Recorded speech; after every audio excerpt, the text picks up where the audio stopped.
Welcome to Love You Bro podcast. I am your host, Jude, and shortly my brother Jamie will be joining us here. We're out doing a show today live before the KU MU football game at 2:30. So we are out here at Maloney's at 79th and Metcalf. We have a lot of great sponsors that we're going to talk about today that are allowing us to do our show today. We have Nicole here that's going to be handing out T-shirts. We're doing giveaways for people that follow us on Instagram, TikTok, and our YouTube channel, guys. So we'll be giving away T-shirts out here today. My wife, of course, is on set as always. Our awesome production team from KC Podcast Company. So thank you to those guys. We're going to start moving around a little bit with our podcast. We're going to start doing some stuff at some other places. We've got some really cool places that we're going to shoot our podcast from. So I'm going to kind of jump right in and thank one of our sponsors today. And this is Bradley and Brittany Gilmore over at Plaza Provisions, Kansas City's new full-service food hall. They debut with their local icons, Kansas City Mo. So Plaza Provisions is proud to announce its grand debut as the city's newest full-service food hall, bringing together some of Kansas City's most beloved culinary names under one roof. At the heart of the Plaza Provisions are three iconic local vendors. Lula's Southern Cookhouse, known for soulful, comforting Southern flavors with a modern twist. Lula's brings hearty dishes and hospitality rooted in tradition. Along with that, they'll have Guy's Deli and Pizza, a Kansas City staple since 1985. Guy's delivers its signature New York-style slices and deli favorites that generations locals have loved. And then Hog Jog Barbecue, a family-owned favorite, serving up slow-smoked Kansas City barbecue classics with bold flavors and authentic techniques. So awesome what they're getting ready to do over there at Plaza Provisions at the Cascade Hotel. So we're excited about that. And Bradley and those guys, thank you guys so much for being one of our sponsors on today. So guys, today, this is such a beautiful day, 75 and sunny out here. We're at Maloney's at 79th and Metcalf, doing a live podcast for Love You Bro podcast. We're super excited about some of the people we're going to have calling in today. Like I said, we're going to be talking to my brother Jamie here in a little bit about last night's Chiefs game. And like I said, I'm going to try to talk him off the ledge. Hopefully people in Kansas City are not wanting to jump off the ledge yet. It's one game. You know, I talked to Derek Johnson on the episode last week, and we talked about, Texas, Ohio State, and, one game doesn't make a season. To me last night, I said, Jamie and I'll get into it, talking more about the Chiefs, but it was just one of those it was a tough night. I don't think anything really went well. I think Coach Reed was out-coached a little bit by Harbaugh. It seemed like Harbaugh really was kind of one step ahead of everything we did last night. So hats off to the LA Chargers and what they did last night. But we'll get into more of that with Jamie when he gets here. You guys, we got T-shirts that we're giving away today for Love You Bro podcast. One of our great sponsors who just joined us is Justin Barrick from Take It to the Course Golf. Take It to the Course, elevate your game, shot selection, maximize abilities, play with intent, build confidence, positive self-talk, visualization, play your game, practice efficiently, and satisfaction guaranteed. I personally have actually been on the course with Justin from Take It to the Course and what he's done for my golf game this year. And I haven't put a ton of time into it, but the time I did go out with him, loved working with him because he wasn't someone who really wanted to break you down and start from scratch. He really kind of worked with what I was starting with, but definitely made my game better. Got some new irons this year. So we're going to talk a lot about Justin Barrick and Take It to the Course. He is our sponsor for our T-shirts. So our T-shirt giveaway. Come and get one of these crimson and blue Love You Bro podcast T-shirts. Take it to the Course as our sponsor for that. And those T-shirts we'll be handing out today. Nicole will be handing those out. So thank you to Take It to the Course for being one of our sponsors today. Guys, we're really out here because this is something we talked about doing here a while back, is doing this podcast on the Saturday of the KU-MU game. We're going to ask people here from just the bar to jump in and talk a little bit about what the KU-MU rivalry has meant. I know in my household, it's it's been something for a long time because my mom's side of the family, a lot of them over there went to Mizzou lovers, MU Tigers. They love their Tigers. And on my dad's side, always born and raised as a Jayhawk. So we love our Jayhawks. Going to be a good game today. Jamie and I will get into that. But super excited what's going on in Columbia today.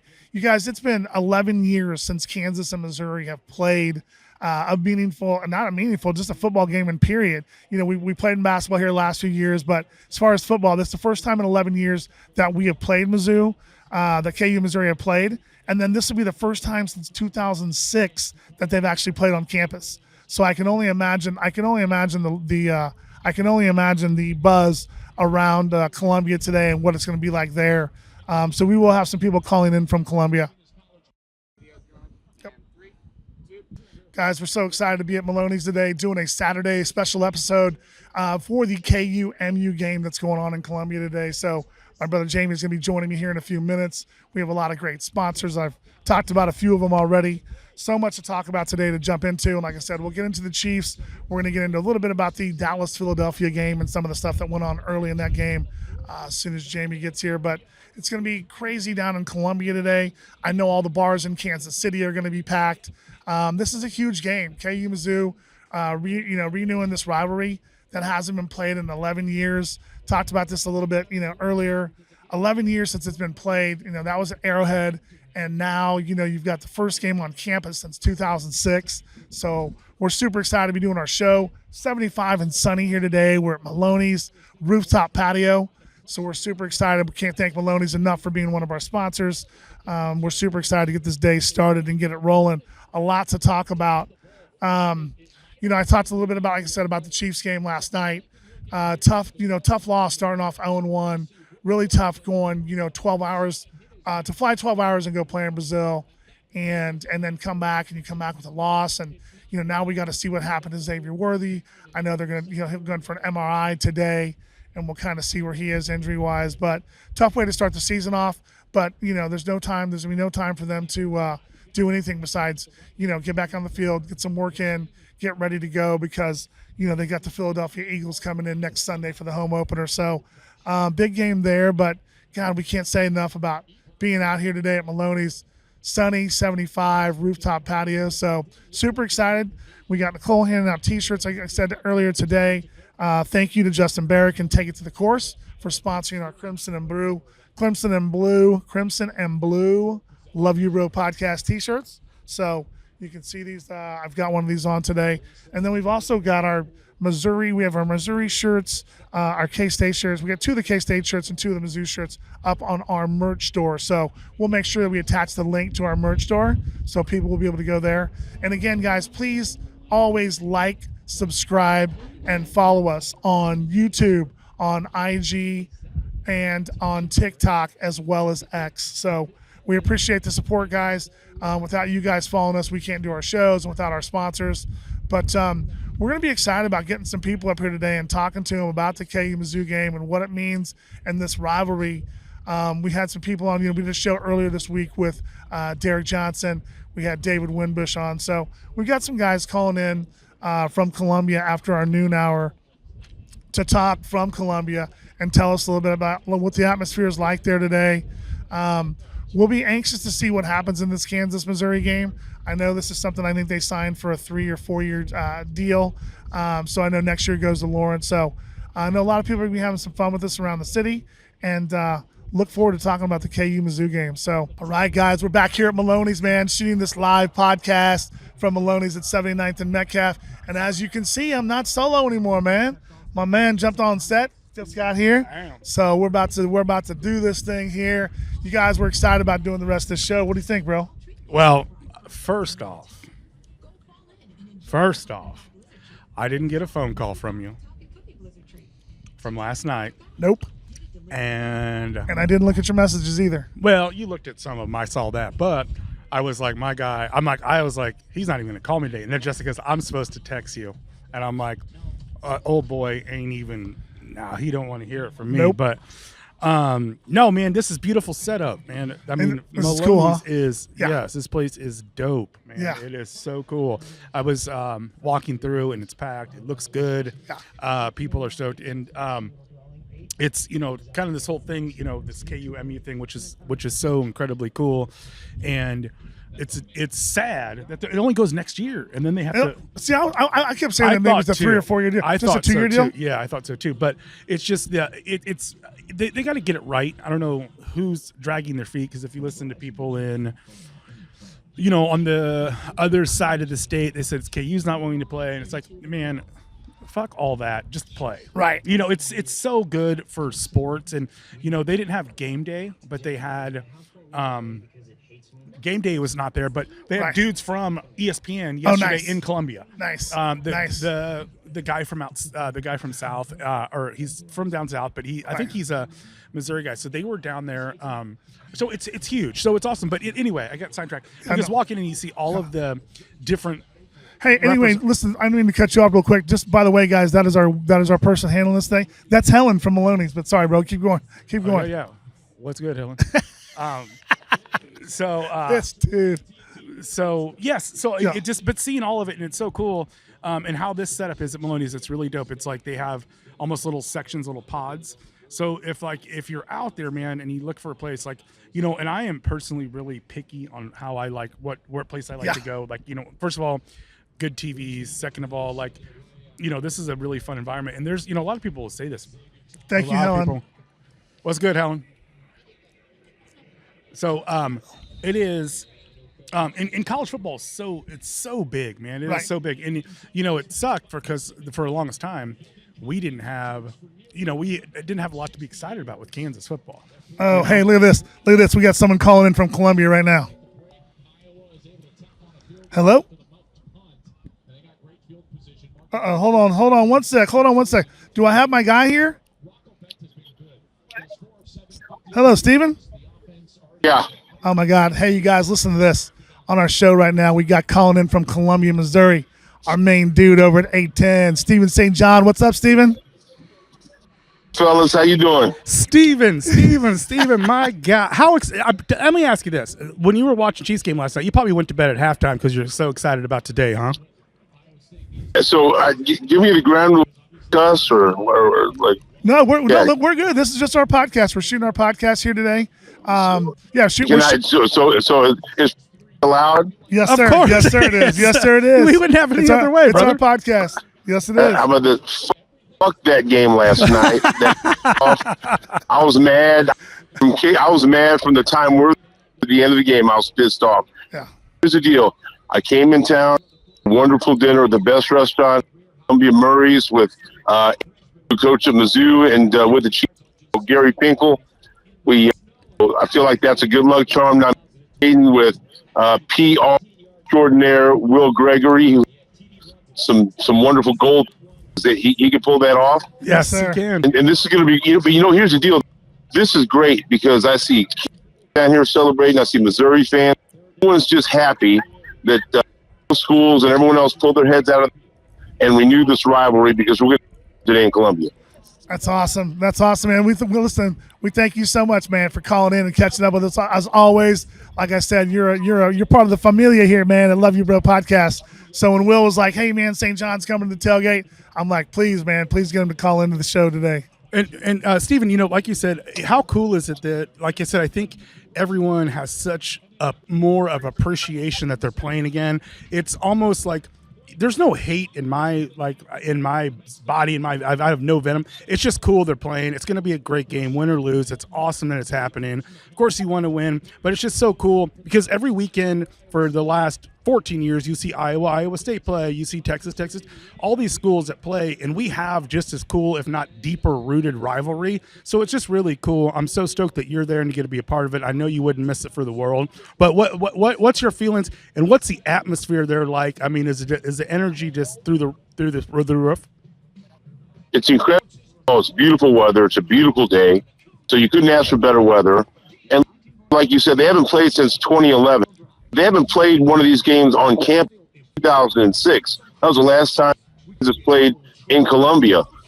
We're talking 19 years since this game on campus, and so the energy level is different. And now it's not only versus Missouri, it's Big 12, DC. And the cool thing is, there was plenty of games in this. Either team was good. This is the game where both teams are good, both expectations. And so not only exciting just because it's a rivalry game, the winner of this game, top 25, and really that they can go into the conference and do some damage.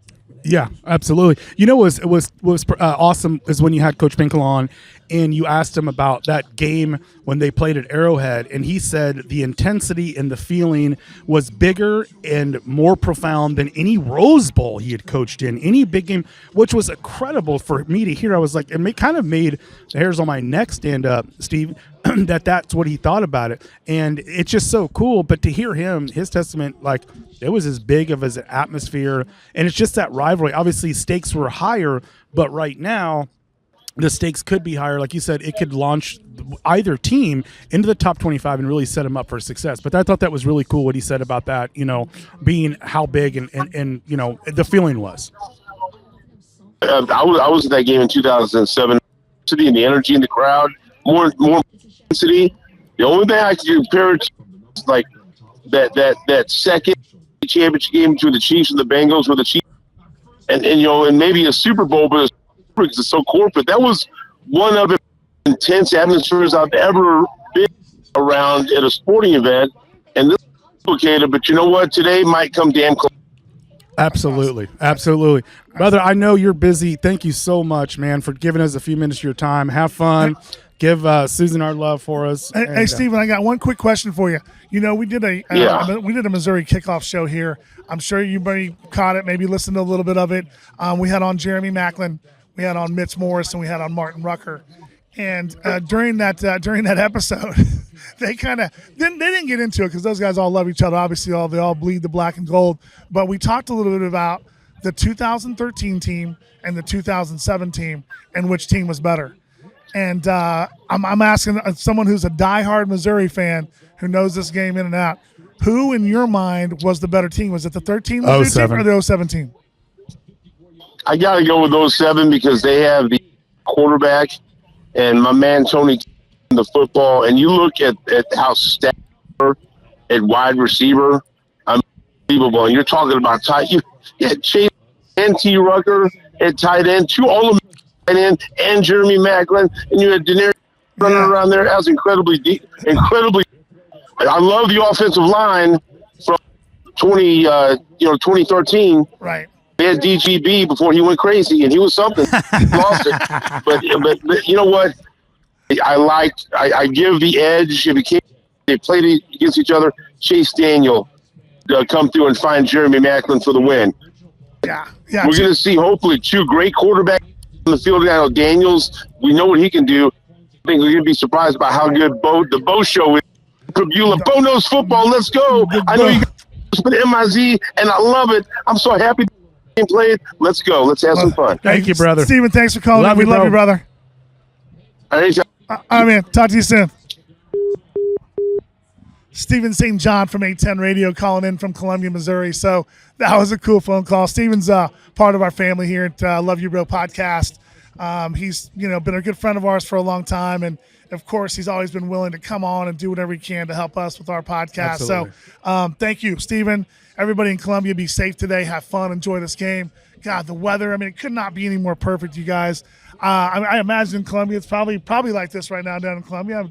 I would imagine it's sunny and 75 down there. Yeah. Jamie, we're going to get really quick to one of our other sponsors. We have a lot of amazing sponsors that are helping us out today.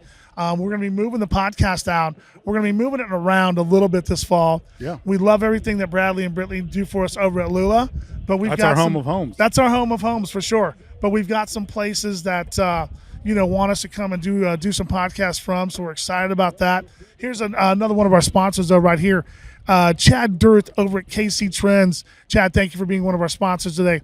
Over at KC Trends Motorsports has been taking care of VIPs on and off the field in Kansas City for over 32 years.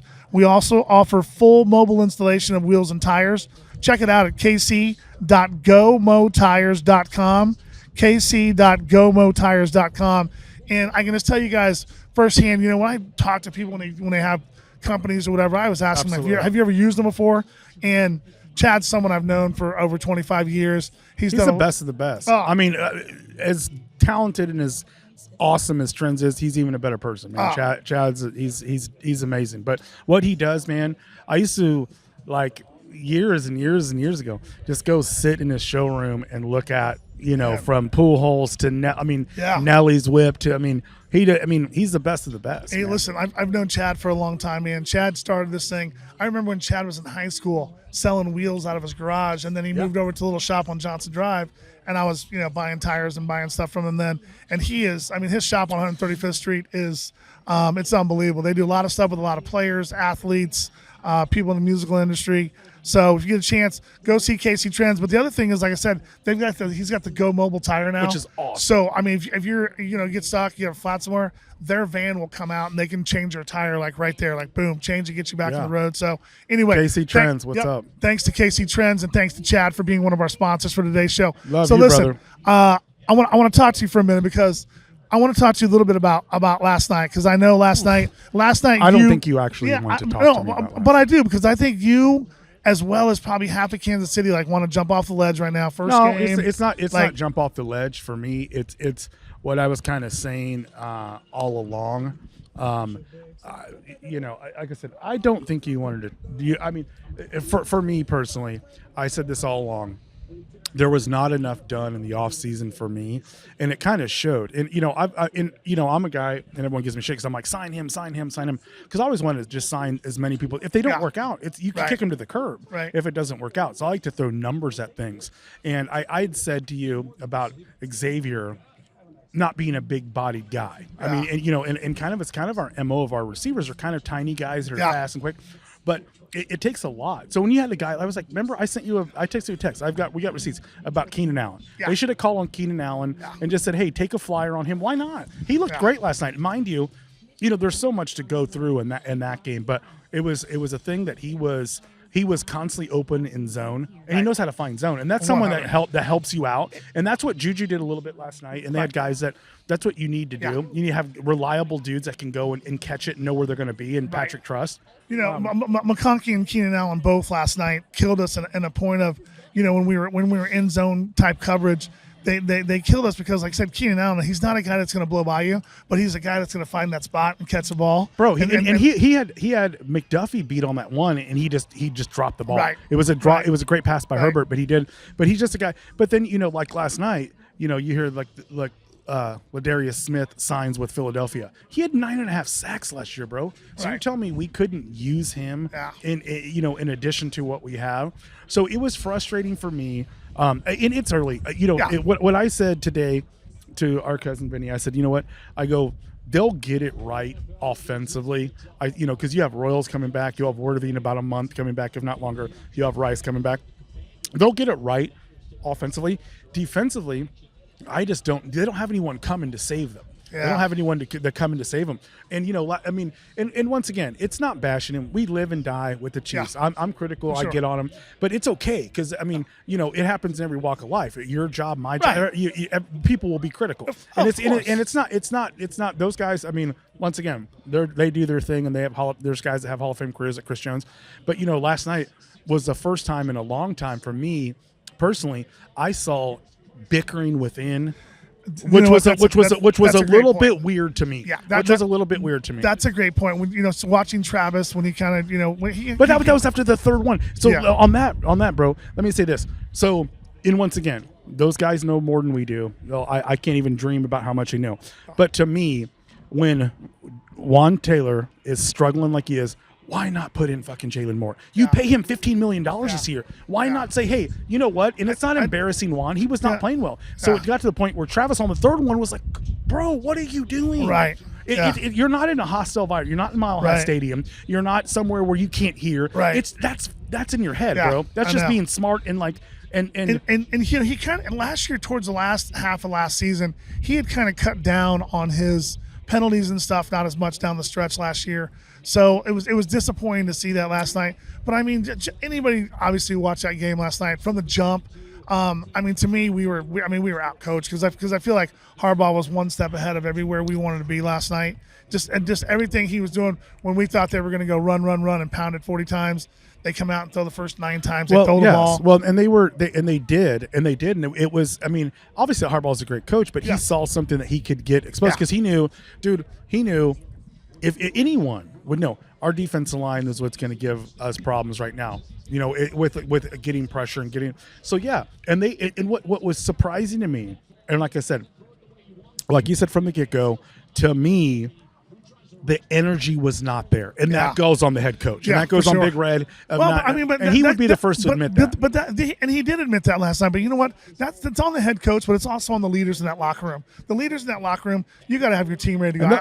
I know they flew 12 hours to Brazil, but so did the Chargers. Yeah, like they'll get it. They'll right the ship. But I just so the big that in bickering, and then it did piss me off. Loves Stone Cold. He's a guy. He's going to come on here, but him and Tranquil getting on the sideline, it was about, dog, that's your contain. Yeah, that's your contain. That's just if you stay where you are and just hold your guy up, you sack him, and it's 4th and 14. They're punting, giving the offense a chance 100. to at least hit some. I mean, at least get it. Yeah. And he sucks in to go get that sack, and it's like, but once again, it's disciplined football. It's like doing the little things that they were so good at doing before. Yeah. That they just didn't do. And so last night, even when they came on, bro, and they say the Super Bowl hangover is real. It just looked like they didn't want to be there. I mean, and I know they'll say, you don't know shit, fuck this guy, but it just didn't seem engaged. Yeah. You know what I'm saying? They didn't seem engaged. They didn't seem engaged. They didn't seem engaged to me the first half. The second half, they seemed in this. The second half, they came out and realized, like, hey, but here's my thing at the end of the day, and this is what I would tell all Chiefs fans, everybody out there that loves the Chiefs and watch the Chiefs. As bad as we played last night, as bad as we looked last night, we still had a chance at the very end. And we did not play well at all last night. Then Worthy got knocked out early. I don't care what anybody says. When your 1 and your 2 receiver are gone, your offense is not going to look the same. Worthy and Rashee Rice both being out, your offense is not going to look the same. I thought Travis looked good last night. Travis looked good when he got the ball and got upfield. Seems like he'll be back, maybe back to his old self. But listen, we're going to have to get some things cleaned up because Philadelphia's coming in next Sunday, and they for sure aren't going to feel sorry for us next Sunday. Well, and the bottom line is, and I talked to Dad this morning. I go, the Chargers' offense is okay. It's okay. McConkey's he's a stud. Right. They don't. I mean, they got the rookie, but it's not an offense that anyone in the league's like, you got to gear up for these dudes. Right. Philly, you will have to gear up for, and they're going to. If not, you're going to see a lot what you saw in the Super Bowl, and that was kind of, they were doing their thing and running their thing. Right. I mean, it's gonna. So but this league's not forgiving league. You're gonna have to show up. No. That was a long flight home, bro. Oh, I'm sure it was. It was, obviously getting rest, but it was a quiet. I'm sure it's a lot like, hey, man, this is not how this is going to go this year. Yep. And you only have to look within, and you brother up. You hey, when you hit like this, when people are, and rightfully so. That's the thing that gets me is people are like, oh, you can't. It's like with winning comes more expectations. It's like if you're in sales and you're at $4 million in sales.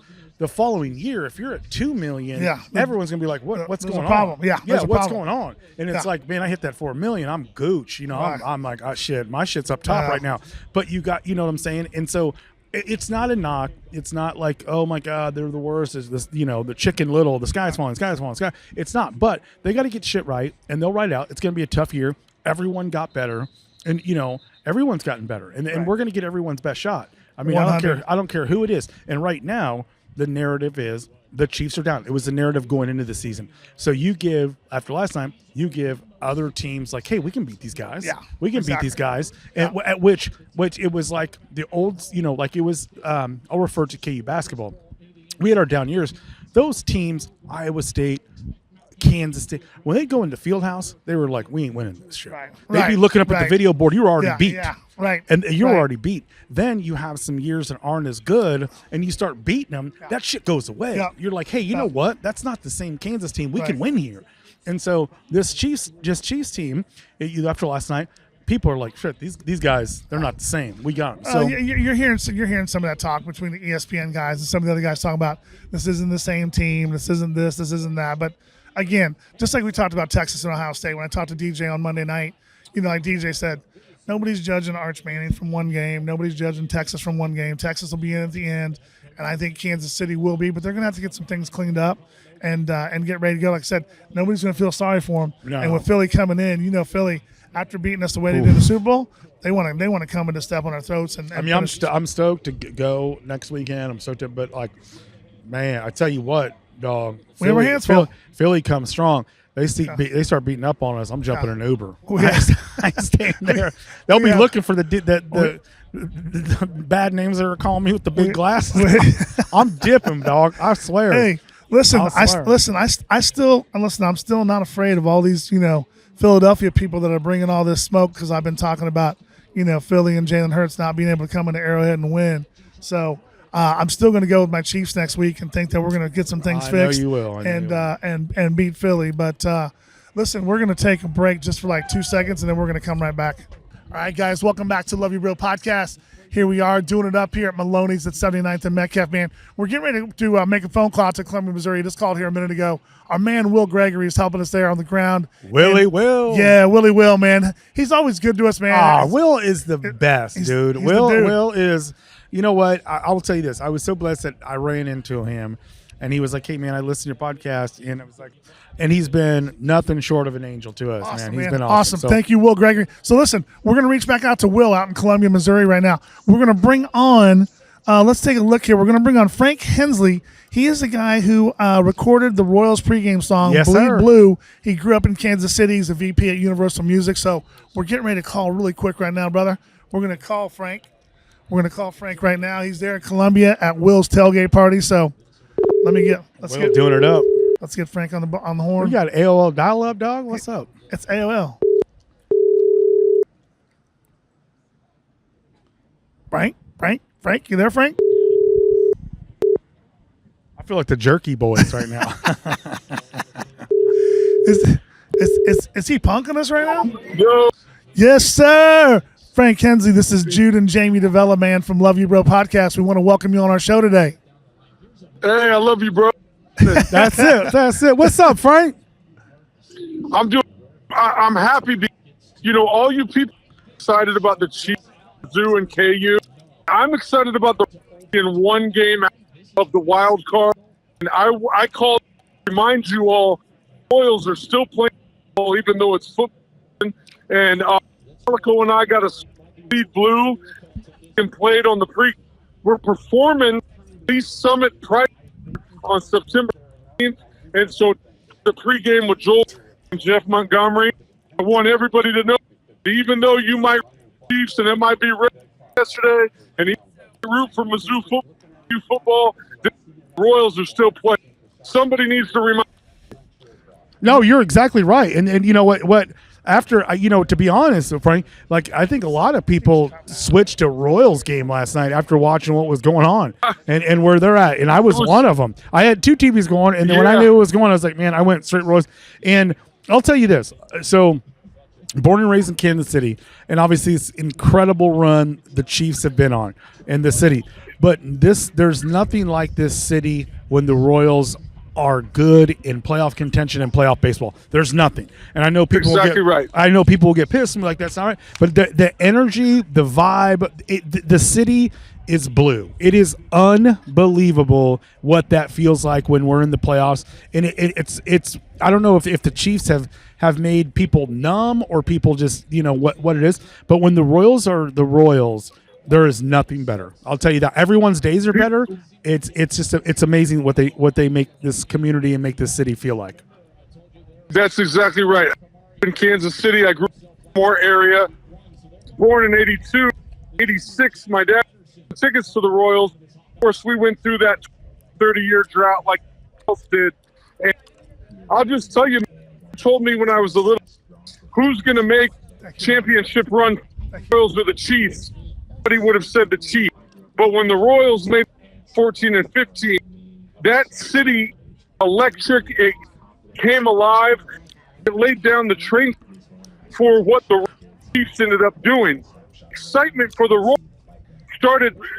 Everybody know what in sports. I had never postseason until the 14 run. I think it's electric. We're Royals. Vinny Pino's on fire. Bobby Witt is on fire. He's an incredible leader. Exciting to still part of the Royals and playing October baseball. Yeah, absolutely. And you know what's cool, Frank, and obviously being a fan of cigar, right now, when you have a Noah Cameron doing what he's doing, from St. Joe. You have what they just called up, Jensen from Park, into Park. That is so cool. And imagine what this city, not that Jensen will ever be what mean to the city, or he may, what Salvi did, but a local kid and the winning and what that comes with it. It's really exciting time right now for the Royals, because it's not doom and gloom if they don't make the playoffs, because they have stuff in the pipeline. They're coming up. You have Cags. You have, like I said, Bobby Witt. You have Mikel Garcia. You have all of these. You have a lot of young pieces. That it's not like this is our swan song. It's not. And we have a great chance of making the playoffs. And it's a team that is so scrappy and a will to fight and just be nasty that you don't want to play in the playoffs. And I don't care who you are in the playoffs. You don't want to face the Royals team. That's right. And let me. People got to hang in. We didn't make the playoffs second to the last day of the last year. We lost 100 games before that. The first team in history to not only lose games and then make the playoffs. There's 2 teams in history lost 100 games, and then we're the only team to lose 100, make the playoffs, and win the playoff round. We have it in us, gritting it out. Some tough series. We got Philly. Seattle series, that's the determining. That's everything. And we can it. On 16th, I heard the song "Bleed Blue." Calico and I got this song, and on Spotify you can get all the DSPs. Joel actually just released with Joel Goldberg on today, and so Google Joel Goldberg Blue, and you'll see them come up. And tailgate at the Royals. You're at the tailgate today. Absolutely. Put on Bleed Blue. Celebrate the Royals. Be excited about them or about all the other sports. You know what? Say less, right? Because that is awesome. Congratulations, guys. And it is a banger. Like, you can just listen to it over and over, and it gets you, it even elevates that spirit even higher, what it means and what it means to the city. And you're absolutely right. And I'll say this. I know you're busy, and we appreciate you coming on. But even low key, it's a long season for the Chiefs. Them losing last night wasn't great, but I think it even forced and put more focus on the fan base going back to the Royals. I'm like, holy shit, we won. And I think everybody is more excited tonight at 6:15 than they are for Philadelphia next Sunday, because the Royals right now are playing some baseball. They're fighting. They're doing so no one wants to lose, but I think that loss, spin it glass half full, is everyone shifted back to the Royals again, which might not have been the case that the Chiefs won and the excitement, but right now it's back on the Royals, and it's awesome, and I can't wait for tonight. Yeah, let's check out this stretch run down the stretch. I think you're exactly right. I think we're forming on September. Tune in. Hopefully we get everybody up, and hopefully that is maybe our playoff berth.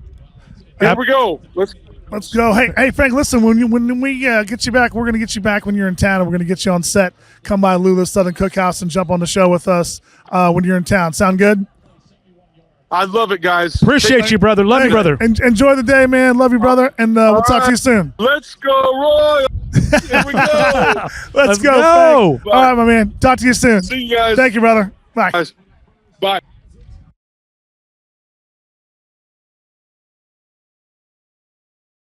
And 3, 2, 1. Welcome back to Love You Bro Podcast. We're getting ready to reach out to Columbia again, because we're going to get our man Will Gregory, one of the best PR guys. Big Willie style. Kansas City, I know, man. Let's call Will. Let's call Will real quick.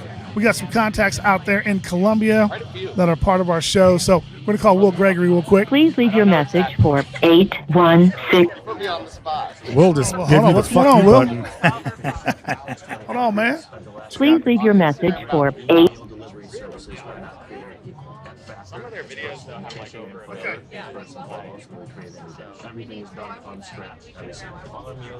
Sorry, guys. This is our first. Oh, you know what? Here it is right here. Here's our man. Hello. Is this my guy? What's up? What's up, Will Gregory? Live from Como. Hey, man, we want to welcome Will Gregory. Live from Como. The legend. The legend, Will Gregory. It's all happening here. You know, I'm standing by Joe's Willenberg, too. I'll throw him on later. Joe Z. Yeah, put Joe Z on, too, man. We always want to thank Joe Z and Westport Flea Market for what they do. But, hey, listen, Will, thank you so much for calling in from Columbia, man, calling into our show. We were just talking earlier. We appreciate everything you've done for us. I love you, bro. Absolutely, You're part of our family here, Love man. you, bro. I hope you saw we've got the Love You, Bro merch prominently displayed at the tailgate. Yeah, I love that, man. God love love that. you, baby. God love you. That's awesome. Hey, listen, Will. Again, First off, Will, how many pops are you into the afternoon? How many what? How many pops? How many beers? Pops. Yeah. Pops. 3 pops, 1 4 Roses, and Coke. Whoa, Yeah, there we go. that's my guy right there. I like that. 1 4 Roses and Coke. What? Hey, Willie, what It's is just going to escalate. It's just going to escalate from here. Absolutely, as well it should. How is the atmosphere? Is it absolutely electric? Or compare it to recent big games in Columbia? Is it bigger? What's it feel like? It's like a peak SEC game, like a MU Georgia type atmosphere down here. Sure. Man, that's awesome. There is a decent showing of KU fans. You're being nice to As them, I'm right? looking around, just saw Chad Boger just walked away. The CO at 8:10. CEO Absolutely. 810, exactly, man. Hey, thank you for getting St. John to call in. St. John's part of our family. You guys are representing. Absolutely. But I'm definitely concerned that the spread has dropped a point overnight. Oh, you serious? Missouri's now a 5.5 point favorite. Yesterday was 6.5. Okay. What's your feelings of the So game you today? should feel good about that. What are your feelings of the game today? Will it be close, or are you guys gonna put it on us? I think it'll be close, or we'll win by 2 touchdowns. And if it's close, I'm very concerned because, we lost our starting kicker last week. I heard, and that's low key a big deal. We brought a guy in just this week, so that's never good in a close game to have a brand new kicker. Absolutely. I'll just say that, and I hope I don't come back on in a week and say I told you so. But No, absolutely. if it's close, I'm not relying on the kicking game. Hey, listen, Will. I went up to Lawrence. Jamie and I both went up to Lawrence for the home opener. We watched them last week, and I mean, one of the biggest things I've seen between KU and Missouri is Missouri's defense they're awful big up front on the D line, and their defense is so fast. So it's going to be tough for Kansas to put a lot of points up Yes, today. against Central Arkansas, they were big and fast. No, what happens man. No, they are. against a real team. Yes. They're big and fast. But listen, if Jalen Daniels can stay healthy, I think he'll keep us in the game. Yeah, I feel the same way about Daniels. Yes, he's a dynamic player and can change the game. But let's see how he does against a real team. Yeah, of course. I feel the same way. Will, let me ask you this. And the same for Bo Pribula. Yeah, no, but Pribula, he's done it on the big stage at Penn State before, and he's done it. So that's, One game against Wisconsin. That's a big deal. That's a big deal. Let me ask you this. But so far, he's worth the $1.5 million that he got paid. And this is why we love Will, because Will keeps it my real, God. man. Hey, Will, keeps it 100. let me ask you this, brother. What does this rivalry mean to you? And a lot of us are deep-rooted, and we've grown up Missouri fans or Kansas fans since we were kids, and we just took it for granted they'd play every year and what it meant to us if they were down or they were up. But what's it mean for you for them to play again like this? Oh, yeah. What's it mean to you? You guys growing up, me growing up, this was just a thing every year. Yes. And it was great. And you had a Super Bowl like this once a year, no matter what. Right. And it was MUKU. Sure.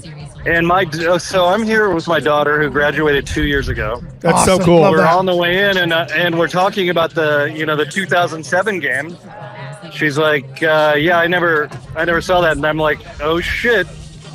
She's never seen Missouri play Kansas. No. And she Oh, my went God. to 4 years at Mizzou. That is so cool. Think about that. They haven't Never heard of played. it. They haven't played for 11 years, but they haven't played on campus since 2006, which to me is just crazy. I didn't realize that they played that game 5 years at Arrowhead.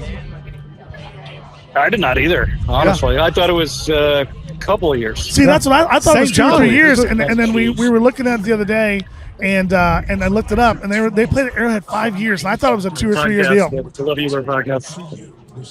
Absolutely. Can you hear me? Yes, Yes, sir. All right. Okay. Hey, I'm gonna bring on a special guest right now. let's do it. Let's do it. Let's Number do it. one burger, not just in Kansas City but America. Oh, my Westport Flea God. Market. Here's Yeah. Jude Willenberg. Joe Swill, what's up, Joe? Well, this is what we've been saying to all the KU fans walking around. Josie! Our shoes cost more than your house. Oh, wow. Come on, Joe. God dang it, man. No, I know. You know what? They're all riding around their little scooters, and all the girls have long hair, and they all smell like patchouli. No, it's great. It's a great atmosphere. God damn, I love you, Josie. We're dressed to the nines. Missouri kids are wearing suits, SEC. KU people are listening to Big Head Todd. I mean, the tailgate's amazing. No, it's actually a great atmosphere, guys. A lot of the people are walking around. I mean, the rivalry's back, and it's all in the right place. I will say this: the student section I just walked by is totally filled. I've never seen it filled this far ahead of the game. So that's awesome. Hey, Josie, first of all, the only thing that's scary, everybody's saying that we are, obviously KU hid from us for 13 years. And so we've got, they've got nothing. They've got everything to win. And we've got everything to lose. So it's kind of a tough game for us. Right. Yeah. So with that being said, Josie, what's it mean to you personally? Obviously, you're a giant. You bleed the gold, and you are such a big part of that program, and you have grown. What's it mean to you for us? Well, I will say this: I was bartending at my restaurant, the Westport Flea Market, the night KU won the national championship, and I raised all the prices, doubled it. And people said, what'd you do that for? And I said, hey, listen, if you can't beat them, at least make money off of them. 100. God damn it, I love you, man. Now that being said, I mean, I have some of my best friends go to KU, and I love those guys and everything. They don't have diplomas because most people don't. But you need your own stand-up show. I want to be your This is like Rickles. I could say this, night after night. Of course. But I will say this: to have the rivalry back, and to have the kids that are, my son's age and all that understand it and enjoy it. I mean, that's what life's all about, guys. Because at the end of the day, I got really bad news for everybody, especially our age group. In about 50 years, we're going to be dead. Yes. And so this, the type of things where you can hate somebody but still love them after, it's kind of that rugby mentality. Yes. Of course. You want to beat their brains in, but you want to have a beer with them after. Absolutely. So, 100. And this is for the best hockey coach in the state of Missouri, Mr. Josie. Well, all you do is hang banners up. All you do is hang banners up. I got some shit from I was on a call for the league, and I just won my second championship last year. Yes. And one of the coaches from Wichita, being from Kansas, can you believe this story? Starts ripping me about, hey, we did this and we did that, and they kept talking, and they said, Joe, are you going to respond? And you try to be nice because you're on a board, and and I said, no, I can't hear you because my 2 championship rings are in each of my ears. So bless your heart. That is amazing, and I guarantee the best dressed man in Columbia today is Josie. You got some loafers on. You got some Gucci loafers on today. Of course, I've got the Gucci Adidas combination loafers. Oh, say less. My goodness. So we're wearing those. Like I said, this is when it comes to game day in Columbia, it's basically Ric Flair. We're all walking around. Hey, nice Rolex, Nate. Just that whole thing. Where is my guy? This is the thing. Hey, Joe, listen, we can't thank you enough for being part of Love You Bro podcast and for Westport Flea Market being a sponsor. We appreciate it so much because without our fans, without our family and friends and stuff that have been sponsors and a part of our show, we wouldn't be able to do what we get to do. So thank you. And Joe, I'm going to go deeper real quick. I'm going to go deeper in here real quick. My daughters think the world of Jackson and you, and thank you for opening your doors to my daughters. That means more than any of this stuff, but this is awesome too. But my daughters love you. That's very sweet. I appreciate you from the bottom of my heart. That's what we're talking about, right, guys? I mean, at the end of the day, unfortunately, we got to marry each other, and this ain't the Hatfield McCoys. We should all hate each other for 3.5 hours, but then after that, I'm not going to flat anybody's tires except Todd Reesing. Todd Reesing, if he was around me right now, I would cheap shot that MFer. Hey, listen, I feel the same way about Tim Hendricks. So if you see Hendricks? Smack him in the back of the head for me. Oh, dude, Hendricks is in therapy right now. He can't even take it. I mean, That guy is in a room by himself, no walls, no nothing. I mean, it's brutal. God love you. JoJo, thank you so much, Josie. Thank you for All everything right. you've done Be for good, us, man. guys. Love you, bro. Have a blast today, man. Love you, Take brother. care. All right, see you guys. Thanks. Bye.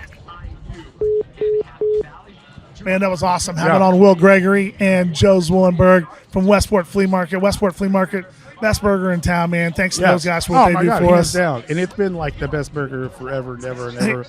Hey, listen, we're gonna talk about one of our sponsors for just a minute, and then we're gonna bring somebody on set today. We're gonna bring you on set, Richardson. You're coming over here to sit next to me, talk to this KU Missouri. He said he gets nervous. I'm like, I've never seen this dude get nervous ever. Anyway, listen, I'm going to talk about a sponsor, then we're going to bring Hunter on. Another one of our big sponsors for today that is the support of us is Rye of Kansas City. Thank you to Megan and Colby Geralds. I know That's family, man. Dear friends and family of ours. We just want to be able to say, hey, Chiefs fans and college football diehards, whether you're headed to Arrowhead, packing the quad, or cheering from home, Rye has your pregame, your game day spread covered. Fuel your tailgate with flavor. Think golden crispy fried chicken, smoky pulled pork sandwiches, scratch-made sides, gooey cinnamon rolls, and whole pies that are a touchdown every time. Hot, fresh, and packed up to go. No cooking, no stress, just winning eats. So thank you to Rye, 2 great locations, and Leewood and the Plaza. Bro, I know you've been friends with Colby for a long time, and because of you, those guys are family, but they do an amazing job over at Rye. They do. I say this to everyone. There's not a lot of places that move the needle. But when I have friends come to town, I'm like, you got to go. You got to do Rye, man. Yeah. It's the dining room, and obviously the food is off the, it's off the charts. And there's something for everyone there at Rye. Yes. But what's incredible is the staff, how good their staff is, and how attentive their staff is, and how it's an incredible service. Right. It's always a wonderful experience. I took my girls last year to Santa Brunch. They do the dopest Santa Brunch. Man, that's cool. Yes, they do. And literally, we walked in, and it's like you're treated like royalty, and it's great. And once again, it's an extension of Colby and Megan, who are awesome, who have been awesome, who have changed the culinary scene in this city. And you look where it is now, and Colby and Megan will forever be instilled as pillars. Oh, 100. And as essentially, they'll be on, like if you have the Mount Rushmore, they're on the Mount Rushmore. Very talented, each of them. Colby and Megan. There's so many times, bro. We have obviously working with the players and stuff we do. I always tell my guys, go and Rye, and some of those guys are like, dude, that banana cream pie is like the. Yes. I'm like, yeah, you're gonna always get that. And hey, look. Out to Brendan Bouchard and Brady Morningstar, they would know what we're talking about. Of course, my wife just spilled a drink there at the table, so so just like she did. But anyway, shout out Rye. Thank you guys so much, man, and we'll be in soon.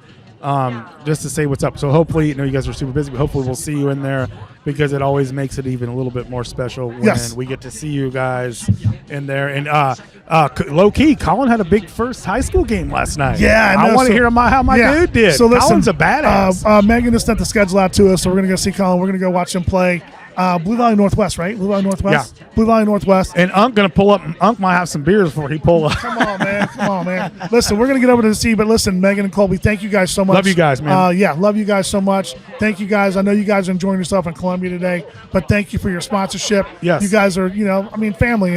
And Colby and Megan, we got to get them on. I know we got if I just have to call Colby and record a conversation, yes, we're going to get them on. You guys, would mean a lot, but you guys thank you guys so much. Love you guys. And hey, babe, can you do me a favor? Can you grab Hunter? We're going to bring Hunter on, because I want to talk to someone who's a diehard Jayhawk man. Yes, please.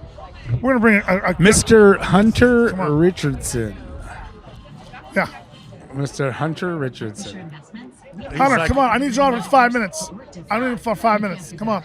He's denying it. He's not. Coming. But here he comes. Thank you, Hunter. He's got to come. Thank you, Hunter. This has been one of my best friends since I was 12 years old. Thank you, brother. Been one of my best friends since I was 12 years old, man.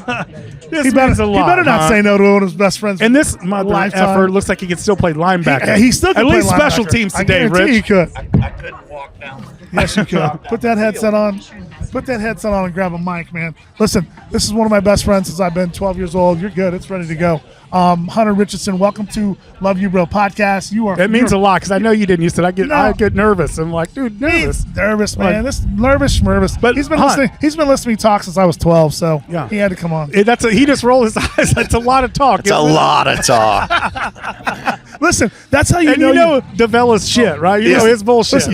Listen, this is how you know he's like a real true friend. Like he knows nobody loves hearing themselves talk more than me. So, and anybody that can put it up with it since we were 12 years old, that's he's got my heart right there. This guy knows I love him to death. Yeah. What's up, brother? Welcome to the show. Hey, man, beautiful day, right? Yeah, gorgeous, man. Perfect day for football. Sunny and 75. Great. Remember, Hunt? Back in the day, you guys were playing at. Where were you guys? You play your Heritage. But these Saturdays were everything. You show up with Mr. Worley, and you guys had to squad and go out, and it was awesome. You know, those kind of Saturdays. It was good times, man. Dude, we'd roll up there, play our game. Dr. J'd bring the BMW up. I'd change in the car on the way to the KU game. Exactly. See, this is exactly the stuff we want to talk about, you guys. We want to talk about like stuff like this. Like Hunter was born and raised in Ark City, Kansas, moved here when he was 12 with his parents, his family, and stuff. But he's talking right now about. I mean, tell us about that. I mean, tell us what that was like with your dad. Yeah. Well, we grew up, and being from southern Kansas, we'd try to come up to 2 games a year, basically. Yeah. And then once we moved up to Kansas City, Dad went to every game. Right. Yeah. And then, so when we were playing football, I mean, any nice Saturday after I was done playing, we'd go. But every game, I mean, after every game. Right. And then we'd do stuff up there. We'd run around. I'd meet all my cousins up there. We'd run around and collect cups after the games and stuff. And crazy stuff. But Saturdays on the hill, nothing's better. It's out there. And so, like, what's this mean? Because I know what it means to me personally, but like playing MU, because we just were born to, like, it's just not a school. It was so awesome. And we had Will Gregory on, and we're talking about, like, we just took it for granted. But every year when you played Missouri, whether you were down or up, was a special game. It just was special. And for you, being up there, and you were up there 4 years, and like what it meant, like what did it mean? What's it mean to you that we're playing again? Well, honestly, when I was up at school, we were just coming back on. Right. So that was fun with Mason age era, and had a lot of fun doing that. And then we kind of went through a little bit of low again. Yeah. And then Mangino. Sure. Yeah, Mangino came. Oh my God, it just took it to a whole nother level. Yes. Right. So much fun. I can't believe it's been this long that we've gone without playing. Yeah. Is Dr. J pumped today?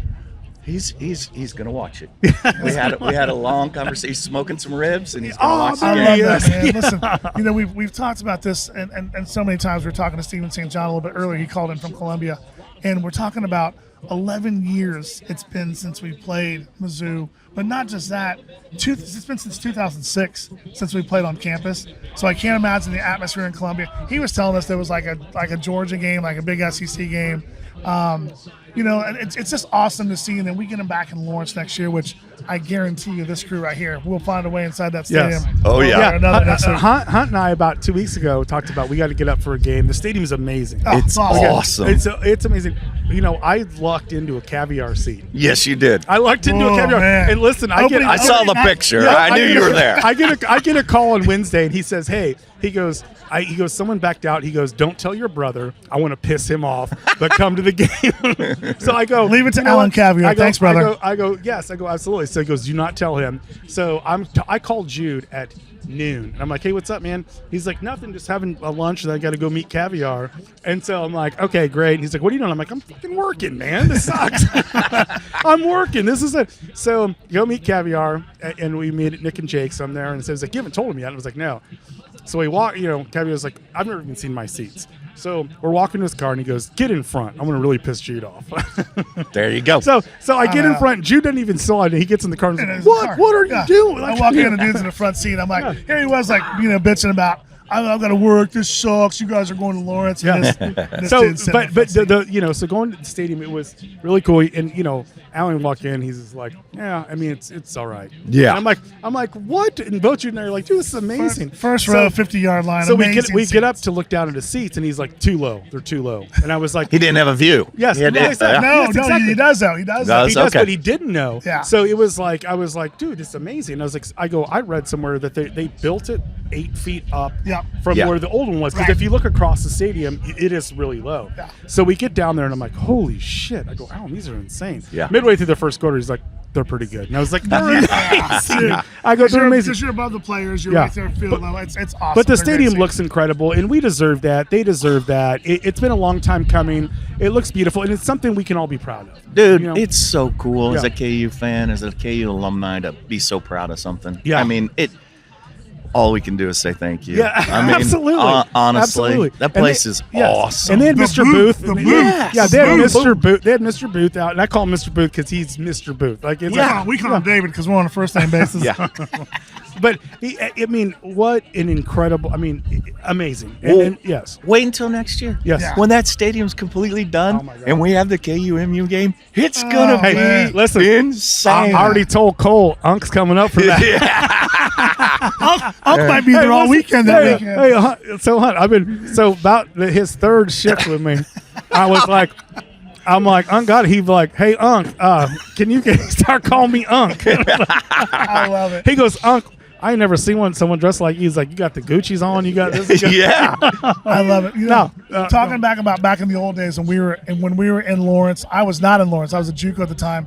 But the thing was so funny was it didn't matter what day it was, what it was.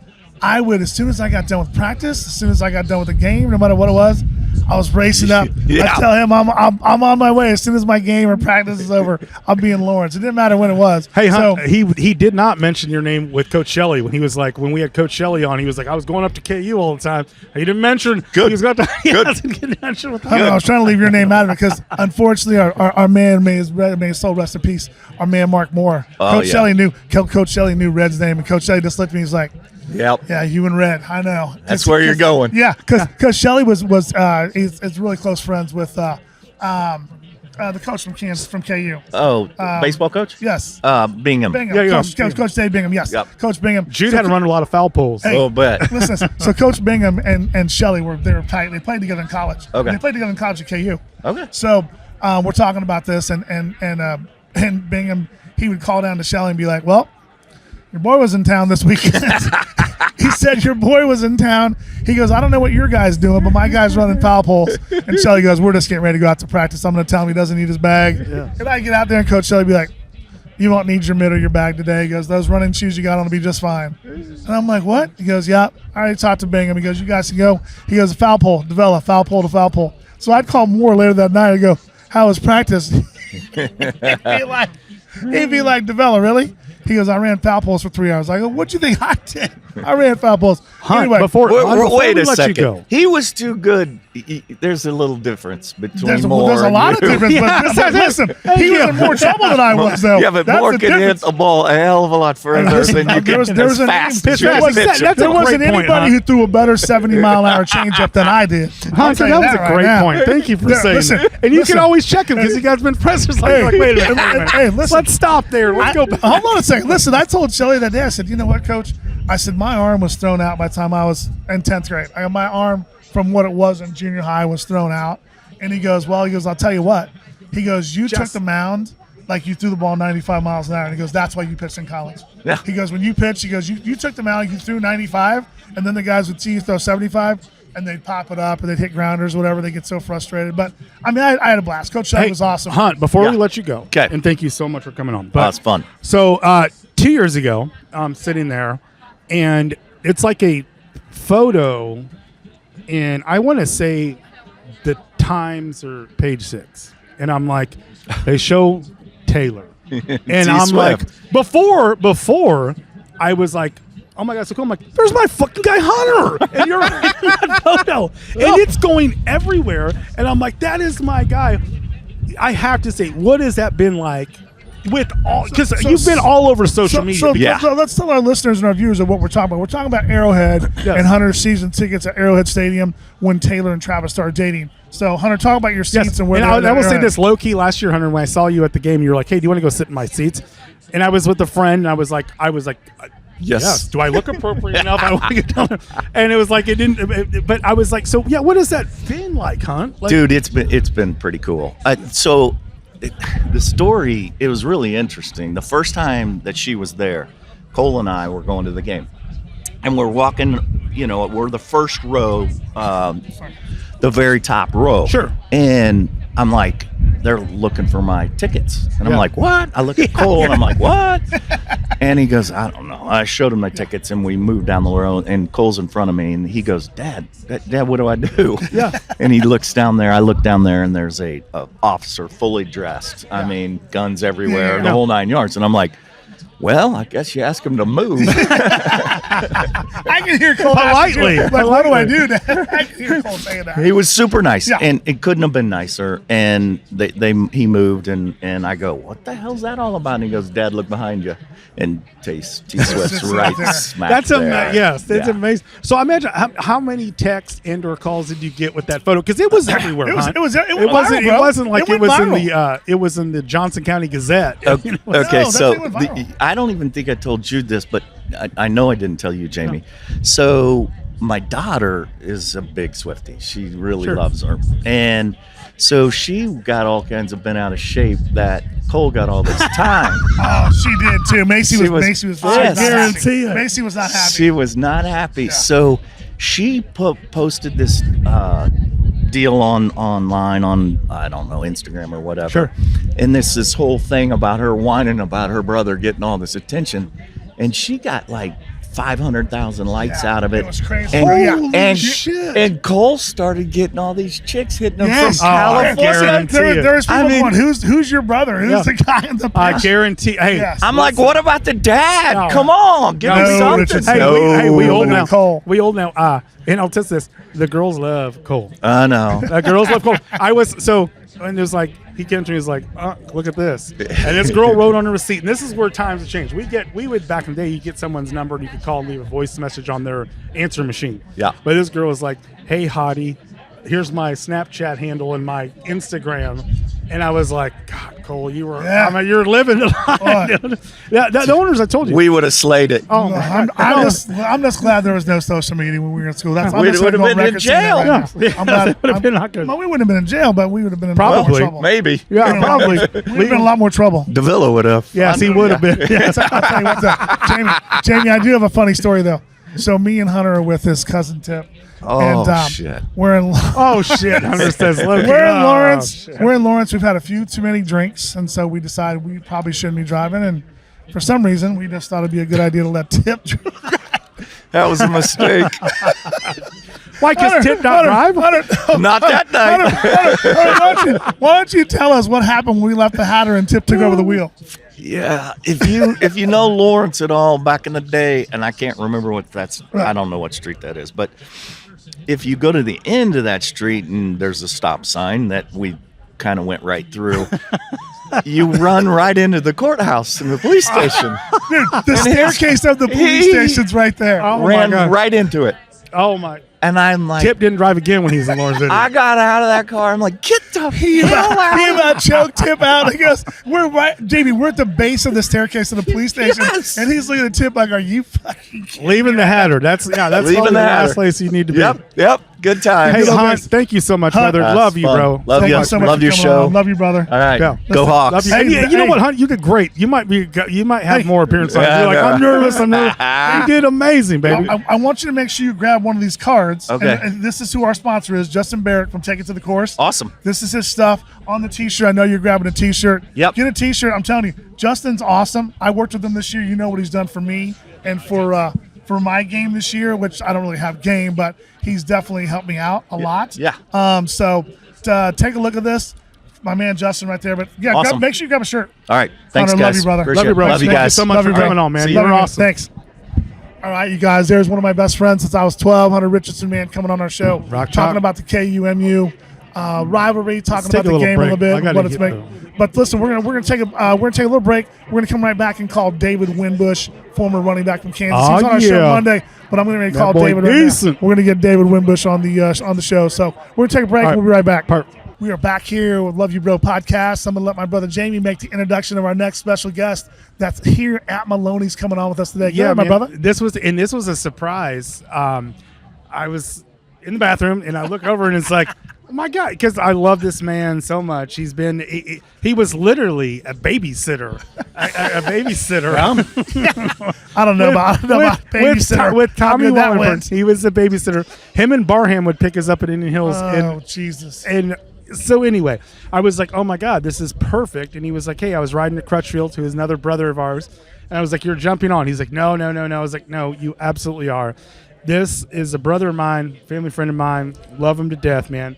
And one of the most iconic bartenders in the history of Lawrence, Kansas. And he was like, you're really generous. I was like, no, you were. Everyone. And what's so cool to me, before I announce him, is so many people in my life that I've met, like, you know McCarty? I'm like, Moose? I'm like, it's my guy. I grew up with him. And it just, and I have to ask him about the table jump. That's going to come. Oh, well, yes, so the table jump. But without introduction, my brother, Mr. Matt McCarty. Thank you so much, brother. And I know you weren't stoked about it, but I appreciate you jumping on with us.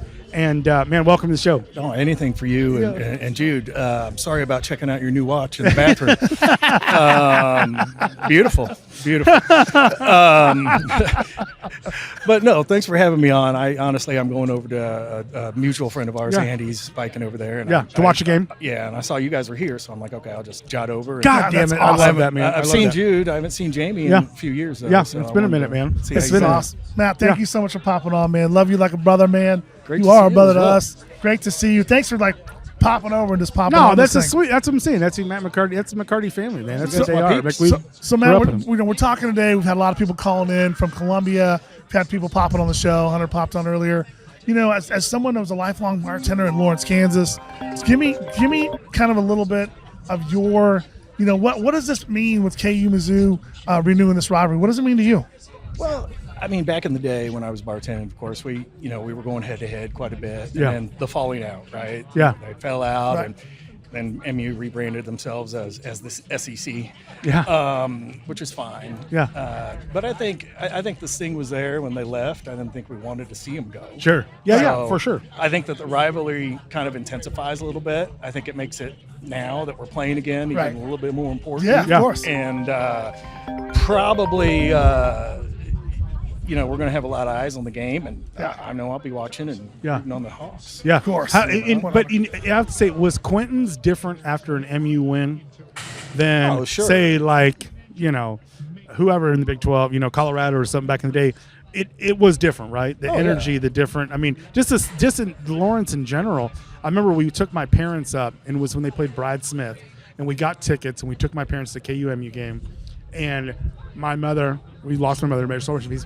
But they were so tickled when they took down the goalpost. And it just meant so much to my old man that they beat MU. And it was just different. And to get my dad to go to a college town at that age, at that time, was like, it was different. Jude got him hooked up parking real close to the stadium, but it meant something for him to go to that game. And them sitting in the stands and watching them and what it meant. And my mom talked about it till her latter years, where it was like, remember we went to that game against Missouri and they took down the goalpost. So it was always different, right? When MU came to town, whether it be basketball or football. Yeah, for sure. Both teams played their best, and you saw it every single time. Yeah. What's crazy to me, Matt, is the fact that it's been 11 years since we played, for one, and then two, that it's been since 2006 since we've actually played on campus. Is that right? Yeah, since 2006. I didn't realize they played this rivalry for 5 years at Arrowhead. I thought it was like 2 or 3 years, but they said it was 5 years that we played at Arrowhead Stadium. I had the chance to go to the coldest game ever. Right. And which was awesome. And Pinkel was on with St. John, and Pinkel said the atmosphere was bigger than any Rose Bowl he's coached in with as an assistant coach, like just how it felt and the energy and everying. Yeah, and the energy was all positive. Yeah. I sat in the middle of MU fans. Yeah. And they were all great. Yeah. And it's funny because I said it now. I was to Stephen, it's so different. I don't know if it's perspective, but it's just I'm just excited they're playing. There's no animosity. There's no hate. I'm like, it's just cool they're playing. And it's cool that we can talk about this and do this, that stuff that we grew up on. I got to ask you this. So one of your best buddies, my other babysitter, Ben Barham, was a badass safety for MU. When he went to MU, did you guys razz each other? KU, MU? No, I went and visited him. You went and visited him? Yeah. Columbia had hot chicks, right? I went and visited him. Went through the cannon in the lake. I love it. Okay, the epic, and I love it. Somebody will post it randomly. The dive. You were fucking Bill's Mafia before Bill's Mafia going through the table. Oh, the jump? Yes. Yeah. Tell us about that, man. Yes, Tell us about that. Well, raising 3 kids and not having any money, going up to Lawrence with 3 of my friends and seeing the opportunity to make some money. I said, well, how funny would it be if somebody just dive bombed that beer table? And they ponied up, and I saw an opportunity. They had just gotten done. There was probably 12 college kids in the yard. It is iconic. So I dive bombed it, did my best, and then got up, and there were screams, and some kids chased me. I was running as fast as I can from 2 college boys. Yeah, it was crazy. Yeah, that was amazing. And I just get when it's reposted, it's like I literally like rewind, like my God, because it was picturesque. Like you were hands sideways, like you were going into PV pool off the. That's awesome. Some style points. That's good stuff. Sure. Hey, listen, Matt, thank you so much for coming on, man. We want to get you to pop on the show. No, thank you so much. I appreciate it. Give our love to Andy Crutch when you when you see him, man. Make sure you grab one of our Take It to the Chorus Love You Bro podcast t-shirts. I will. Take one for Andy, man. Great. Brother, love you, man. Matt, love you. Love you, brother. Love you. So good to see you, man. Thank you for coming on, man. Thanks, Matt. Jamie, we're gonna make a quick phone call real quick here because we've got 1 second here, and we've got more people calling in. Hold on, here we go. What we got? We're gonna call. We got Will Gregory. He's got more guests for us than Columbia Mo, man. Be the best. God, he's the best. Como. Let's get Will on real quick here, and then we're gonna reach out to David Winbush too. Hey, Will, how are you, brother? Who else you got for us from Columbia, my man? all right, I'm going to call you from another number. Okay, call me from another number. 1 second. Okay. Abby Dodge. Okay, give us a call.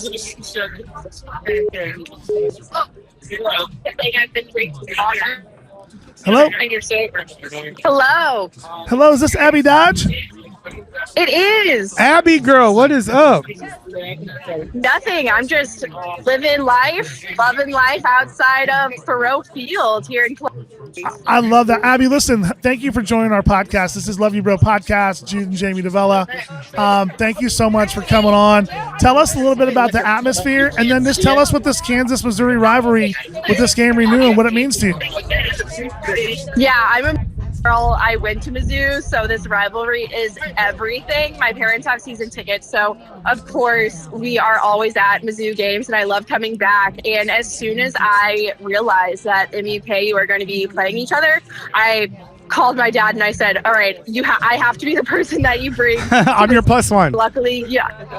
And I'm on my way out of Kansas City, just finished up my job working at KSHB 41 in Kansas City, and I'm on my way out of town, and this is like my last hurrah of my time You're gonna be missed, and what baby. a way to finish it out and to be able to see this rivalry live at Thoreau. Yes, you're going to be missed, and obviously it's his home for you, but you're going to be missed. But it is awesome, and what's crazy is we've had some guests on that they've taken their either son or daughter to the game, and they forget that they've never even seen this rivalry play out, which is so crazy because KU and MU, obviously, as you know, growing up in the household that you did, it's such a huge rivalry and it's everything, and it's so sad that we have not done it for as long as we have, because you see Iowa State, you see Texas Tech, but KU and MU run so deep. It's so cool, and I think everyone actually from the time away appreciates it so much more, and it's nothing more than love now. That's like, yes, I want to win, I hate you for 3 hours, but I want to win. But it's so much more appreciative of what this means to us, like personally and like deep rooted. Yeah, I mean that's the touchy-feely side of it, but also there's the flip side that's just straight up fun. I mean, it's like basically hate week. We're watching videos, hype videos all week, creating memes, seeing memes, passing them around to friends and family. It's so much fun. But then there's the flip side, the heartwarming side. Like growing up in Missouri, my dad went to Mizzou. I went to Mizzou. It was never a question that you'd ever cross over the state line into Kansas. Like you're always going to be going to Mizzou or some school in Missouri. Kansas was never an option. I know my uncle told his boys growing up, like, I will not pay for your college. God, I love that. Go to a school I love that. Kansas. And that's just like the deep they root. also both the boys went to Mizzou. So No, it's super. We know, and you were talking about like the memes and stuff going on, but like my favorite WNBA player, Sophie Cunningham is like gets on that like this week was like with Mr. Brightside, and she is literally like FKU, and she's super hyped and it was just awesome. It's like this is so cool and so fun, and it's like. It's really taking over our city and like what it means and like the passion behind it. So it's awesome. Oh yeah, and my boyfriend and I both went to Mizzou. My boyfriend's friends with West, who shares that podcast with Sophie Cunningham. I went to school during the Sophie Cunningham sisters era. Yes, so sisters era. It was so fun to like see those players grow into the people that they are today is super fun.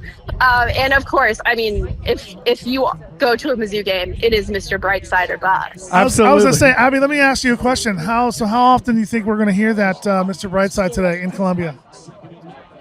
Like officially at the stadium, I feel like they only play it one time, and we're gonna make it count. But I think already in the tailgates that I've been walking around, I mean, I hear it every 15 minutes. Yes, and that's the way I like it. Yes, absolutely, absolutely. Listen, that's the best part about the rivalry. You know, born and raised here in Kansas City. I went to high school with a lot of people that went to KU. A lot of people went to Mizzou, and it's just so fun to talk to people. Like I said, you know, you have that hate rivalry. We'll watch the game, everybody will root hard, and then we're all having drinks together afterwards. That's the best part of it for me. Oh yeah, definitely, and a big ol' MIZ to you guys. Absolutely, Listen, absolutely. Abby, rock chalk. Enjoy your day today. Thank you so much for coming on our show. So much fun. Thank you so much. All right, thanks. Bye. Thanks, Abby.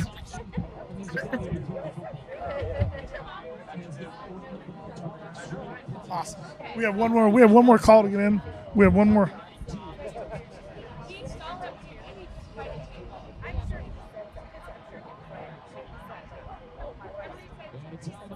Guys, we have one more call that we have to get on real quick. We want to thank Abby Dodge from 41 for coming on our show. She was throwing it at us, man. She was. Yeah, no shit. She just gave us an MIZ, and she said she can't wait for the Mr. Brightside song to come on there in Columbia. Abby Dodge from 41 was just on our show.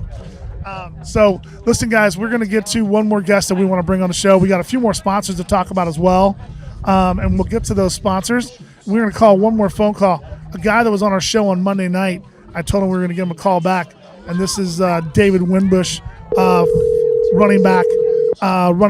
running back from the University of Kansas. So, we're going to get Dave Winbush on our show right now. What's going on, man? Dave Winbush, what's going on, my brother? Oh, not much, man. Just sitting here. These pregame nerves starting to kick in. I'm not even playing today. hey, my guy, you ready to run out there, though, ain't it? Oh, man. Hey, if I can give my school one or two plays, I would right now. Hey, Mr. Wishbone, I guarantee you give us one or two. You know what? I'd have a package for you, small package. I have a package for you because I know you got it. Well, at least two or three of those plays need to be a decoy because I don't know how long my hamstring will hold up. Hey, Dave, welcome back to the show, Love You Real Podcast. I know you were on the show with me on Monday night. My brother Jamie's here today. I was pissed off. I wasn't on it with you, My man. brother Jamie's here right now, the co-host. I told him, I said, hey, we're going to get Dave back on the show here before kickoff. I told him I'll be on as much as y'all have me, man. I appreciate it. Hey, man, nothing but love. I appreciate you. He told me, I was like, man, forget you, man. You had my boy on when we on it. I'm like, all right, I see how it is, man. Hey, Dave, let's touch something really quick. I know, like I said, we're not too far away from kickoff right now, and we talked a little bit about on Monday night. I'm here with my brother Jamie on the show tonight. Let's talk a little bit. What does this like? What does this mean even to former players? I know when you and I talked, we talked after the show was on, and you and I talked for a few minutes, and you were talking about some of the former players and guys you played with and stuff, and you guys talking and calling each other. What are those conversations like this week when you guys are talking? Oh man, it's funny you asked that because it was like, it's like the enemy brought us all back together. Like within this 1 week, man, I've talked to about 7 to 10 former teammates and just this rivalry, and everybody's so glad that it's back. And then we start, reminiscing and trading stories. And then it ultimately comes back to, we better win today, and right. It's just, everybody talks about their experience and even, with our buddy we talked earlier this week, Mitch Morris, who I've gotten to know well and who's a Missouri guy, and just see the other side of it and see what it means to them. It's very mutual, very equal, and we like to use the term competitive hate. Yes, and I think that's great. And you know what? And so what's D, like what I like to think about it is that you guys had so much. It was different. Missouri week was different, and it was. Yeah. And you don't. So it's lost in translation right now because I know the fellas that run out there today will want to win, but for the veterans like you and the guys who put in the blood, sweat, and tears in Lawrence and what it meant, it almost means more. I mean, and I will say this for fans, it means more. Because you can't teach these young bucks who, they don't have that appreciation. But it's also, we haven't played forever. But what it meant, shit was just different back then. It was Mizzou week. You lock in. And I don't care what the records were, who was expected to win. Once it was Missouri week, you lock in and that shit different. It hit different, right? 100%. And that's kind of, it's almost sad because you want the people behind you, the players behind you, the alum students to feel that. And, with the landscape of college football these days, one year Missouri could be your rivalry, and then the next year Kansas might be your rival. You know what I'm saying? Because everybody's jumping ship, and, there is no, guys are going through a program getting redshirted, and they see how that week is, or they see how the preparation is, and then they're chomping at the bit. So next year's my time, and then they experience it in Lawrence. Then they go experience it in Columbia, and even some of these guys in the past experienced it at Arrowhead. Yeah. So it's like, it means so much more. Like I talked about earlier, being a Texas guy, I fully just adopted that, that hate and that love for Kansas against, and the hate against Missouri. So it means more, and it continues on. I've been out of school for over 20 years, and it still means just as much, if not more, to me. Yeah. See, Dave, that's one of the biggest things. It's talking to a lot of people we've talked to today. Being diehard KU fans or being diehard MU fans, with that rivalry not being there for 11 years, it just seems like a lot of people. Same thing with Jamie and I. We talked to a lot of people this week that it was like it just picked up where it never left off. You know what I'm saying? For the older guys, for the OGs. 100%. 100%. And 100%. And go ahead.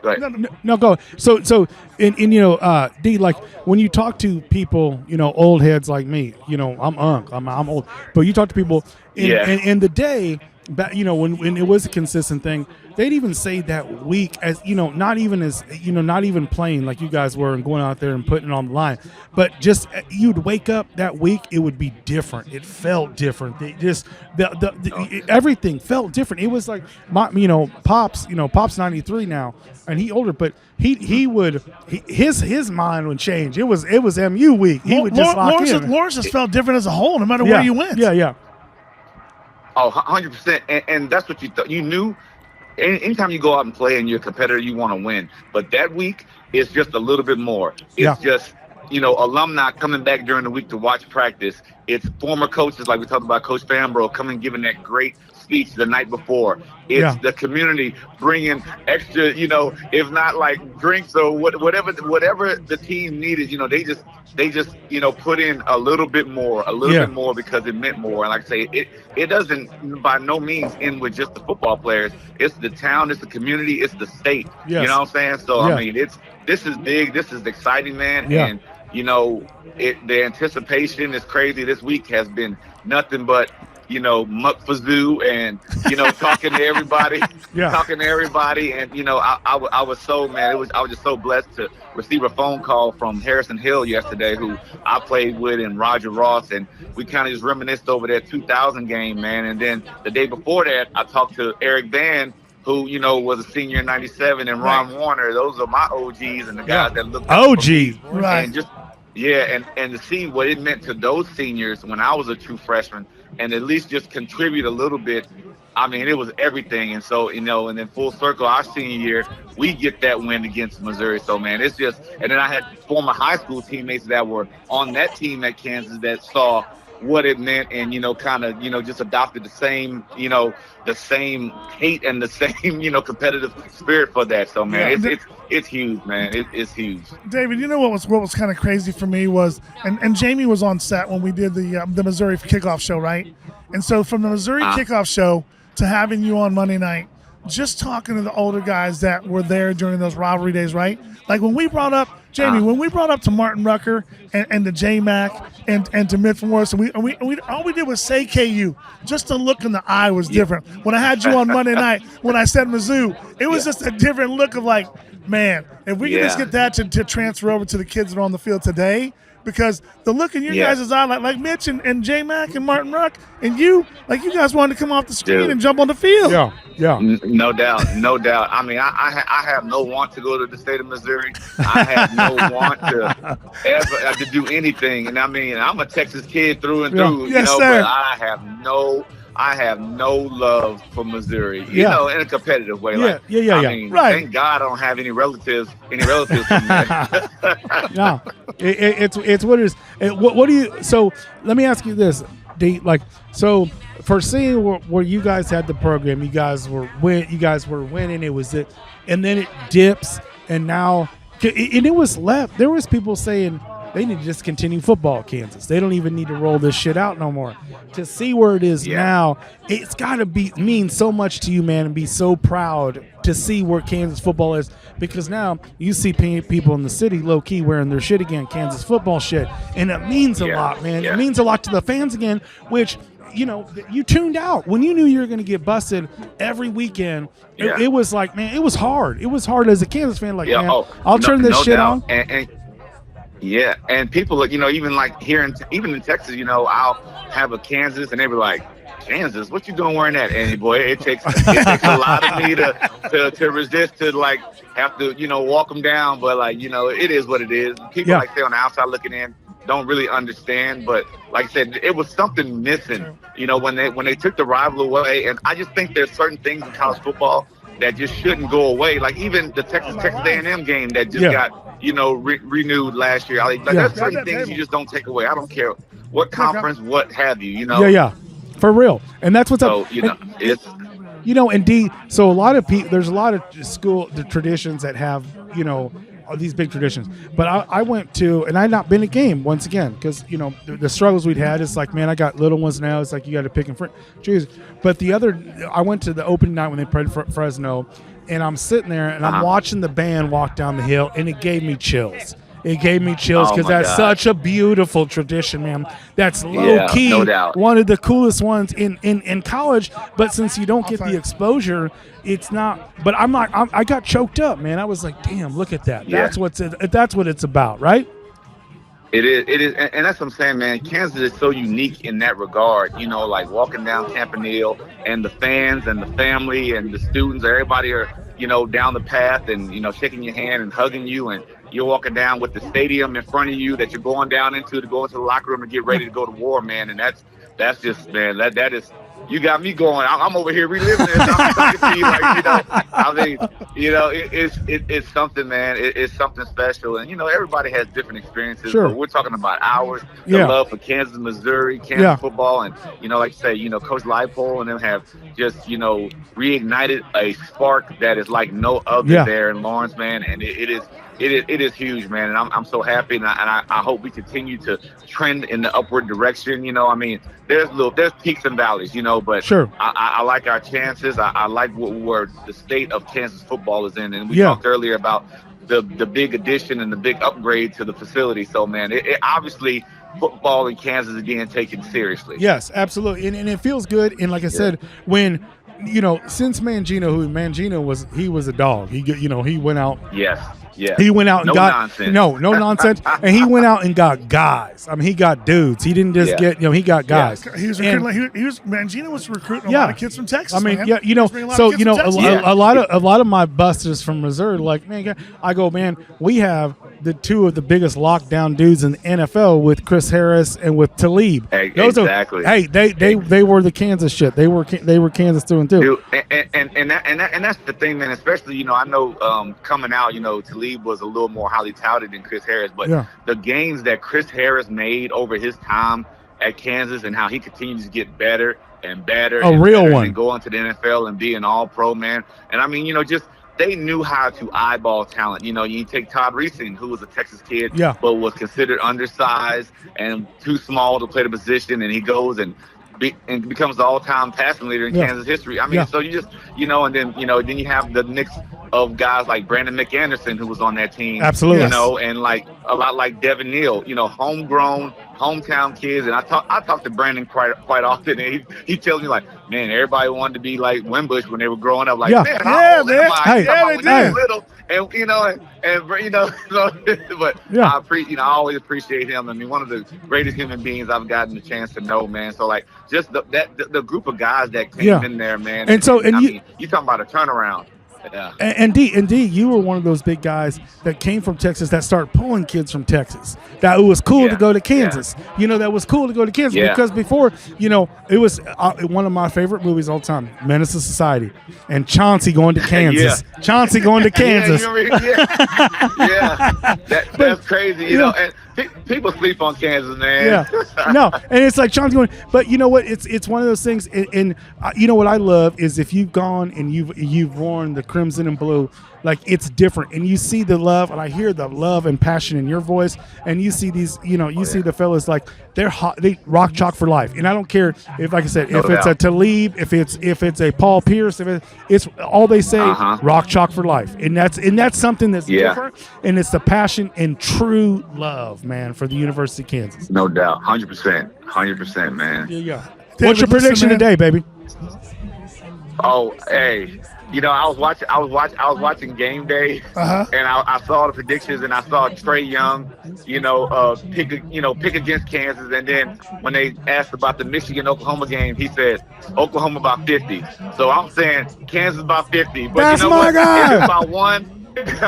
But if it's by one, I'll take that too, because a dub's a dub. That's it, man. Let's Let's get that dub in Columbia. Yeah. Hey, David, listen. You're love you, bro. You're part of our family now, man. And love you too, man. Yeah, love you, bro. And, hey, we're gonna bring you back on, man. This is too good, listen, man. You're like David's gonna be a regular. He already knows that. We talked this week. Dave's gonna be a regular. He's gonna be a regular on the show. Hey, Dave, you got a face for the camera. My fat ass got. I got to be behind the radio. You got to be the face of the camera. Hey, we just all trying to do our part and have a little fun for the game we love, man. Yes, absolutely. David Winbush, former running back for the University of Kansas and alum. Dave, thanks for coming on the show, man. Love you, brother. Love you, Dave. Anytime. Love you, Dan. Rock chalk. Talk to you soon. All right. Yeah. Okay. And so now what we're going to do right now is we're going to do a shot with some of our friends right now. This is how we do it at Love You Bro right here. Rock Talk Jayhawk, man. Love You Bro podcast. Rock Talk Jayhawk right here. Yeah. Chuck. That's how we do it here at Love You Bro. Thank you, brother. Thank you, Lane. That was too good, man. This has been an awesome show. This has been so much fun. And the diversity of people that we brought on, from players to Will Gregory, Steven St. John, Abby Dodge, our man Abby putting it too. I got a bone to pick with Abby. Wait, she said I got for you guys M-I-Z. Yeah, M-I-Z, man. And man, I got it for Abby. I'm gonna reach out. Listen, David Winbush coming on. Us being able to have Hunter Richardson on today, one of my best friends, one of our lifelong friends, Matt McCarty, Quinton's extraordinaire. Quinton, bartender at Quinton's extraordinaire. You guys, we've had a ton of fun doing this show, and like I said, you know what? This show is going to, if you're watching on YouTube, if you're listening to it, it's going to be a little raw today. This is our first show going live. It's going to be a little raw, but you know what? This is what we do, man. We're going to have fun. And I'll tell you what, Jamie, to me, and we love Bradley and Brittany Gilmore for letting us do our stuff at Lula. We're going to take this show on the road, man. We're going to start fine-tuning what we do on the road. This is our first show live on the road. We've had a blast at Maloney's today. And we're not. And listen, it'll be like kind of like we're in college. It'll be like cool to go kick it, but home is home. Home is and home. I'll sleep good when I'm at Lula. Like it's home. But yes, man, we'll do our thing. And thank you to all of our sponsors, man. So many wonderful sponsors, man, that love us and love what we're doing, and just beautiful, man. I said I can't thank them enough. I can't support them enough, but I appreciate everyone. The cool thing, Bradley. the cool thing we do. I'm going to cut you off there, bro. But the cool thing we did with this show was all the people that were part of sponsoring our Love You Bro podcast today for this show. Over at the Plaza Provisions with Bradley and Brittany Gilmore, taking it to the course with our guy Justin Barrett. We got to pull up. Hold on, we got to pull up to Provisions, though. Yes, we got to pull up to Provisions. We're going to do that. Take it to the course. Who sponsored the shirts? Justin Barrett. And one of our sponsors today. You think Justin can turn my game around? Yes, he can. Yeah, yes. Trust me. I'm sorry though. Listen, this dude is solid. Trust me. Justin, I'm looking for you. To John Miller and our boy Rob Maloney at Maloney's here today for letting us do this. Thank you guys. Up here doing it. Hey, Rye, thank you guys for being a part of it. Love you, Megan. Love you, Kobe. And listen, all these guys, we told them if they were coming on to sponsor a show today. We told them they were coming on to sponsor a show today that. We appreciate all the love that they were giving us today. Who that boy jump over that thing? I know, man. This guy's jumping outside linebacker. I thought he was coming on set right now. But listen, guys, we're about ready to wrap this up because the KUMU kickoff's going to come on. Let's go. Hey, listen, one more of our sponsors for today, and listen, we told all of our sponsors sponsoring us today, coming on the show. It's going to be a little raw. Our first one doing live. They're also going to get to sponsor one other episode, so we gave all that to them today. But listen, Fuelhouse, man. Listen. Fuelhouse. Let's go. I went there for a happy hour on Thursday, right? Yeah. I met Wiley, and then I met his son. Low key, you're like Fuelhouse. I'm like, dude. And then I met his son Hunter. We are going to go to Fuelhouse to shoot one of our episodes, dude. It is an awesome place. They went and designed it. The cool cars that they have, where people are working on their old refurbished cars that they've got there, their garage space they've had. Bro, I can't wait to see it. Bro, I've heard so much good shit about it. Dude, and you were so excited. You were just rambling because I was like, damn, you were so excited. But I can't wait to get there to see it. There's an ice cream shop in there. They've got a coffee shop in there. Yeah. They've got barbecue in there. I can't wait, man. Dude, listen, the bar I can't wait they've got. I'm going to pull up before our podcast. Oh, no. Well, listen, Yeah. we'll go do it. Listen, Hunter invited us to come on. On there and do come in there for their happy hour drinks. Every other week on Thursdays they do. Our boy Dan Malot's a member over there. Puma D. They do memberships over there. It's a membership club. But their cigar lounge. Dude, their cigar lounge, their bourbon, their bar they've got there. I can't Place wait, is man. super cool. I can't wait. Fuelhouse is going to be one of our future sponsors for shows. We will do an episode out of there. Thank you. Listen, thank you to all of our sponsors for Provisions on the Plaza, for Take It to the Course with Justin Barrick, for Maloney's Bar and Grill, for letting us do our show here tonight, for Rye from the Plaza, Rudy's in Westport, Fuelhouse, KC Trends. Thank you to all of our sponsors for today. We'll be back on next week, man. This show will drop on Thursday. So time out. I ain't letting your punk ass off without giving me a score today. What's your score? Give you a score today? Yes. Because you know what? I'm going to blame that loss on you last night. You always call me on Thursday, and I called you like, dude, I'm not ready to go right now. I was busy trying to put this show together, man. I know. I'm not saying that. I'm just saying that you fucked it up because you would always give me a score, whether it's good or bad. What's your prediction day? I want to hear it from you. 28-20 Missouri. 28-20 Missouri. Okay. 28-20 Missouri. But listen, Missouri fans, don't get too caught up in that. I just know that your defense is solid. 28-20, that's a good score. 28-20 Missouri, and then we'll get it's you guys. It's hard fought, though. That's what I like to hear. Rock Chalk Jayhawk, we'll get you back in Lawrence next year. But listen, Missouri 28-20 today. I can't thank our production team enough. KC Podcast Company. Thank you guys for being here early and setting everything up. Old boy was sick, and he still came through. Who? Old boy got sick. Man, my man, he wasn't feeling very well today. No, but he still pulled through and made it happen. You guys, KC Podcast Company. Thank you guys. Thank you guys for putting this together for us today. Maloney's Bar and Grill. Listen, we're going to start doing some shows, so follow us on all of our social media. We've got all types of giveaways and stuff coming up. We got shirts and stuff coming on. So thank you guys so much. Rock Chalk Jayhawk. Let's do this one. Love you, bro. Love you, bro. Love you, bro. We're out.